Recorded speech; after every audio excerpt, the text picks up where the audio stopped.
رسول اللہ صلی اللہ علیہ وآلہ وسلم نے فرمایا، جو شخص اپنے بستر پر آئے اور ارادہ رکھتا ہو کہ رات میں اٹھ کر تہجد کی نماز پڑھوں گا، پھر اسے ایسی نیند آئے کہ صبح ہو جائے، تو اس کا ثواب اس کی نیت کے مطابق لکھ دیا جائے گا اور اس کا سونا اس کے رب کی طرف سے اس پر صدقہ ہوگا۔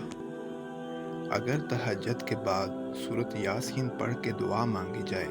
تو وہ دعا بھی انشاءاللہ قبول ہوگی، کیونکہ ایسے 3 دل ملتے ہیں: رات کا دل،